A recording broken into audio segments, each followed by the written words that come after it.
On December 10th of 2025, Australia officially banned anyone under the age of 16 from using social media apps. This is an unprecedented move because it's the first country in the world to ban access to social media based on age, which caused millions of kids to lose access to their social media accounts. And depending on who you're talking to, it's either long overdue or the start of something much bigger and sinister. This ban is a product of Australia's Online Safety Amendment Bill that passed in November of 2024 and requires social media platforms to take, quote, reasonable steps to prevent children who have not reached a minimum age from having accounts. It also requires social media platforms to prevent them from creating new ones by blocking users who are detected to be under the age of 16 and based in Australia. The enforcement of the ban is pretty serious because it now requires age verification in order to use social media. This is done through the submission of government-issued IDs,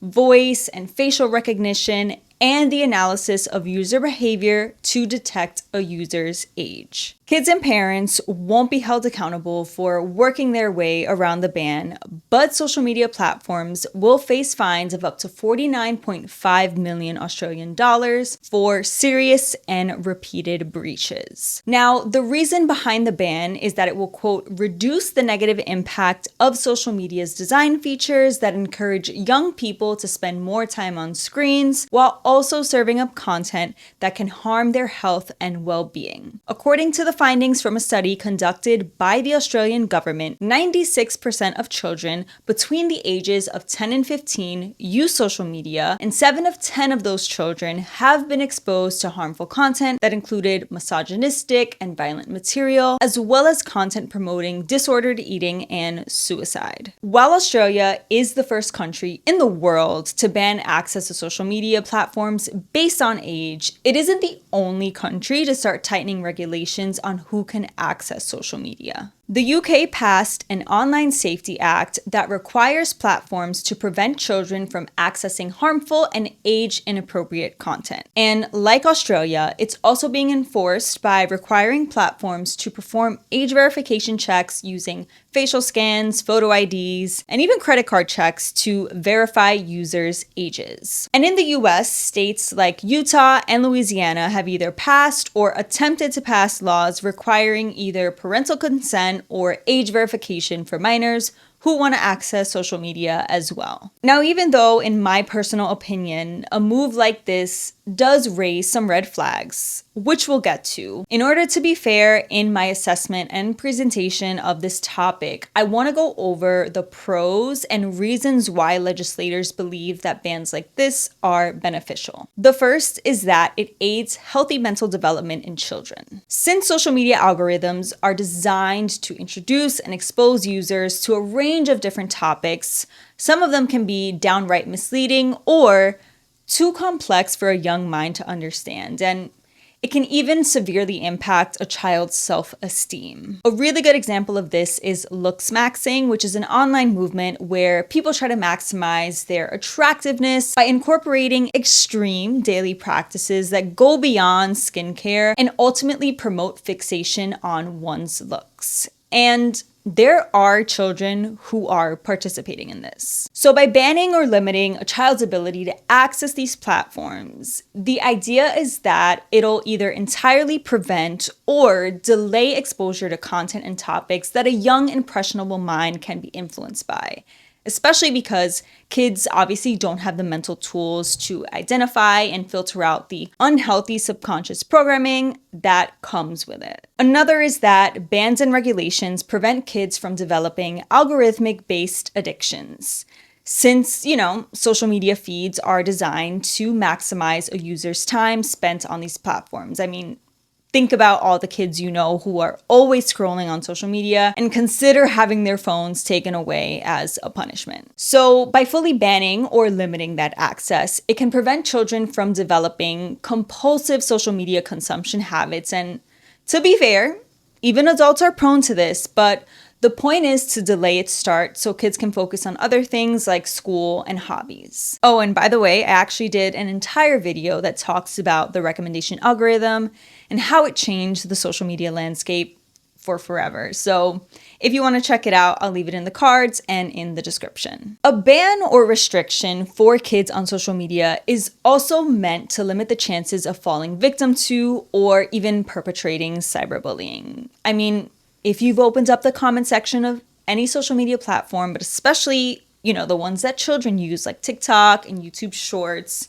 then you know that people can be absolutely brutal, even when someone is minding their own business and not doing anything to harm anyone. And that's also not including the fact that the internet can make a trending meme out of anyone for better or for worse. And if it takes off, the algorithm will only amplify it further since its main function is to continue pushing out content that gets a high level of engagement, whether that engagement is good or bad. Once upon a time, bullying only existed in school or other real life environments with your peers.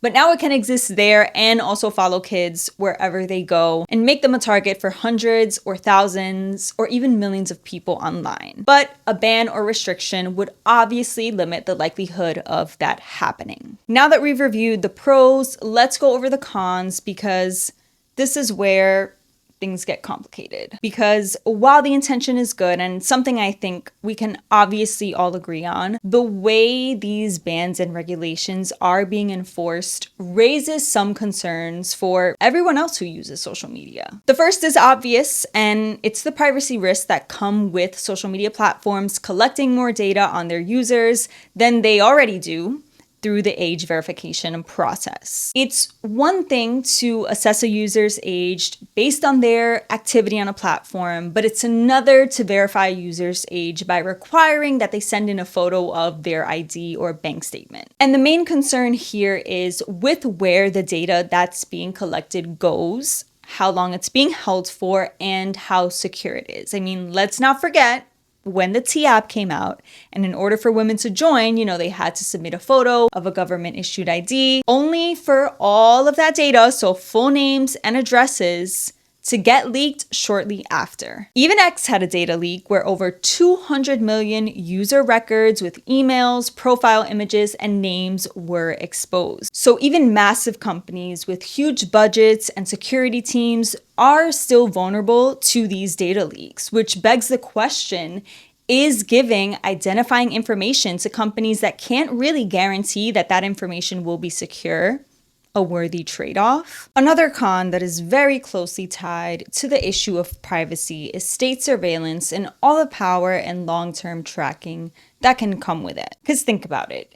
If governments are mandating platforms to require age verification through the submission of government-issued IDs and other sensitive documents, what's then stopping them from requiring that that information is then shared with them later on, either by law or by subpoena? And some might argue, well, I don't have anything to hide. And yeah, that's probably true for the most part, but we also don't have much to hide when we go to the bathroom because we're all human and we all get rid of waste the same way, but we still close the door because we're entitled to privacy and agency over our own bodies. And even if it's supposed to be just laser focused on minors, they deserve privacy too. And honestly, kids can't even really consent to data submission either because they don't understand the implications of it. Also, these systems don't usually stop there either. And a perfect contemporary example of this is ICE using social media to both surveil and arrest undocumented people in the US. And once we allow this level of power, it's basically free game for anyone who is calling the shots to decide who is at the mercy of it. Even history has shown that once surveillance begins, it usually continues to expand. This leads into the third con, which are the potential limitations on freedom that come as a consequence from all of this. Whether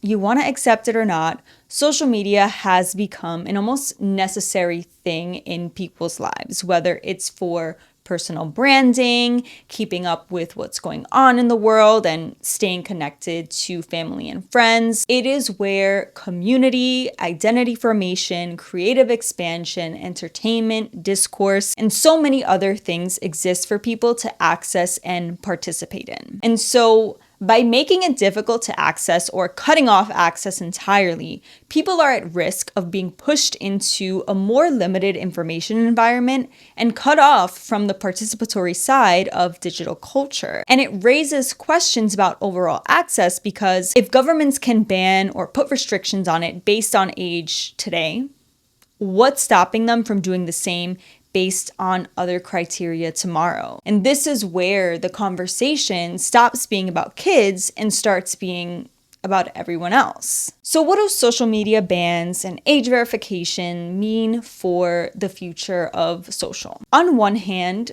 it's a loss for platforms that have benefited massively from having such a heavy base of younger users like TikTok and YouTube. And this is reflected in the data. The Pew Research Center reported that 81% of all parents with children ages 11 or younger let their child watch videos on YouTube, and 34% of parents say their child watches content on YouTube regularly. Also, YouTube and TikTok remain some of the most popular social media platforms among teens. So with a complete ban and or implementation of age verification regulations, they're losing a decent chunk of their user base. But on the other hand, it could also be a way to limit liabilities for these platforms because one could argue that letting kids have unrestricted access ends up being more costly in the long run because it requires investing more in moderation and security tools and also comes with more government regulation. Though I'll be honest, I'm personally not really concerned about the losses of massive tech companies as much as I am concerned about the loss of privacy and access to information. And then thinking about this on a wider scale, if more states and countries start to follow the lead of places like Australia and the UK and some US states, there could be a future where being able to use certain features like DMs or even having the ability to post